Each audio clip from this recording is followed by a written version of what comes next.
롯데 자이언츠는 최근 몇 년간 시즌을 앞두고 대대적인 전력 보강을 단행하며 가을 야구 진출의 기대감을 높였습니다. 2023 시즌을 앞두고 FA 시장에서 유강남, 노진혁, 한윤희에게 합계 총액 170억 원을 투자했고 2024 시즌을 앞두고는 팀의 프랜차이즈 스타인 전준우와 4년 총액 최대 47억 원의 장기 계약을 체결하며 팀의 주축 자원을 유지했죠.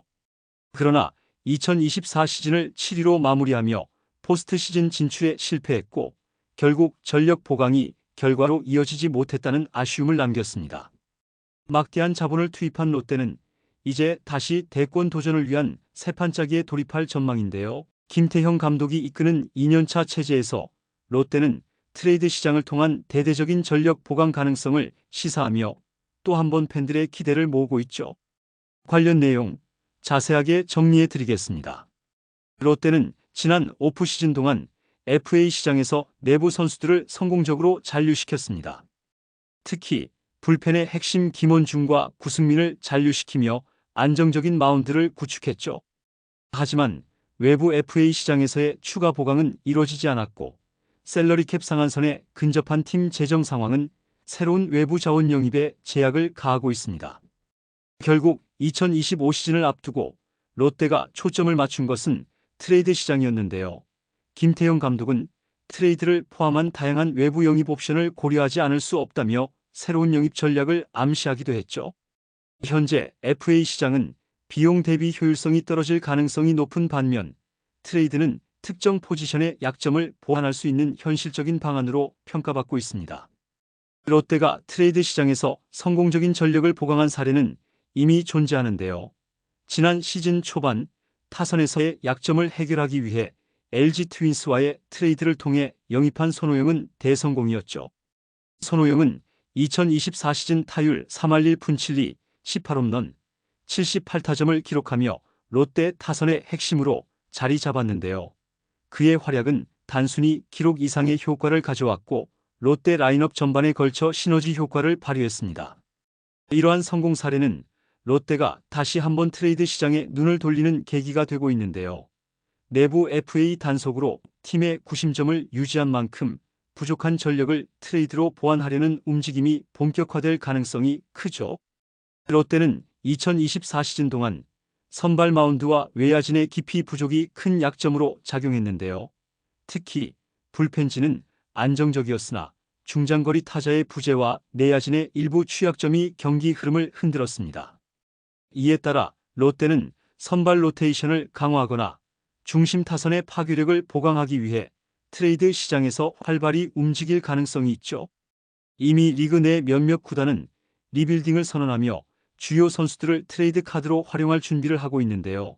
롯데는 이 기회를 활용해 선발진과 타선의 핵심 자원을 확보하려는 시도를 이어갈 것으로 보입니다. 롯데는 현재 셀러리캡 상한선에 근접한 상황인데요. 2025년 셀러리캡이 일부 증액될 예정이지만 대부분의 증액분이 김원중과 구승민 잔류 계약에 투입된 상태죠. 이로 인해 외부 FA 영입 여력은 제한적일 수밖에 없으며 이는 트레이드 시장으로 눈을 돌릴 수밖에 없는 현실을 만들어냈습니다. 롯데는 단기적인 성과뿐만 아니라 김태형 감독 임기 동안의 장기적인 로드맵을 고려해 움직일 것으로 보이는데요. 2025 시즌 이후에도 꾸준히 강력한 전력을 유지하기 위해서는 젊은 유망주를 포함한 전략적인 트레이드와 장기적인 팀 구성 전략이 필요한 상황이죠. 김태형 감독은 두산 베어스 시절 리그에서 가장 성공적인 감독 중 한 명으로 평가받았는데요.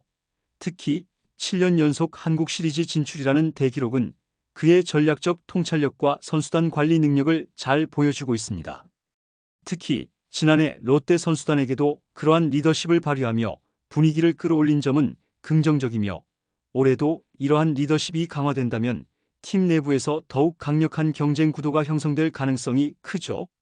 롯데는 현재 젊고 유망한 선수들을 보유하고 있는데요. 롯데는 이들의 성장을 통해 팀 내 전력을 강화할 계획입니다.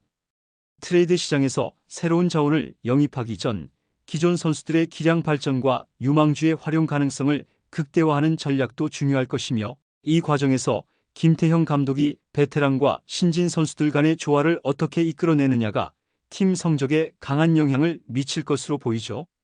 트레이드 시장에서 롯데가 눈여겨볼 만한 선수들은 주로 중장거리 타격이 가능한 외야수나 선발 마운드의 안정성을 높일 수 있는 투수 자원인데요.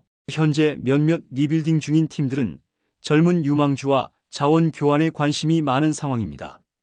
롯데는 이러한 구단들과 협상하여 경험 많은 선수들을 데려오는 동시에 필요한 자원을 확보할 수 있으며 특히 장기적인 성공을 위해 다재다능한 유틸리티 플레이어나 중견수와 같은 포지션 보강이 필요할 것으로 보이죠.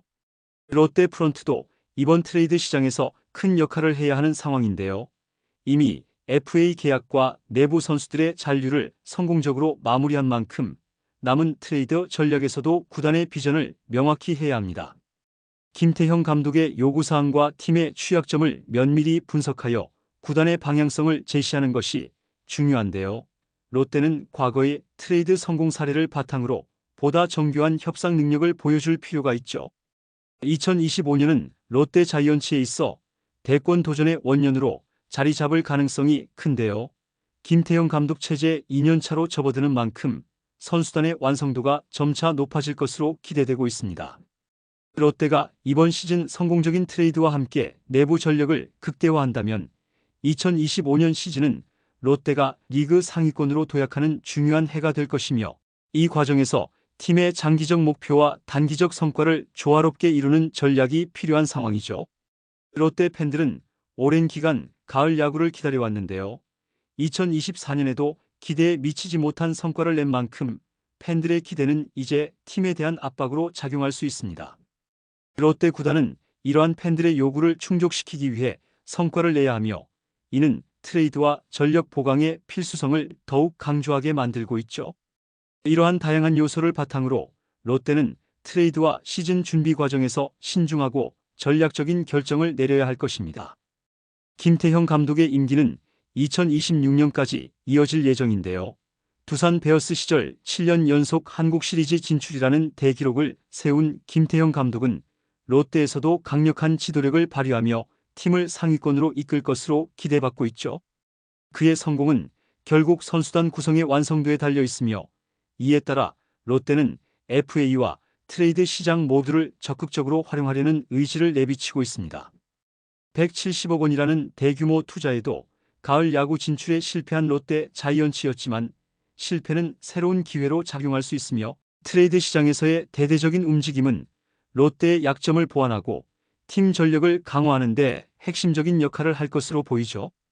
김태형 감독 체제 2년차를 맞이한 롯데는 이번 시즌을 발판 삼아 강팀으로 거듭나고 팬들이 염원하는 대권 도전을 이루기 위한 첫걸음을 내디딜 준비를 마쳤습니다.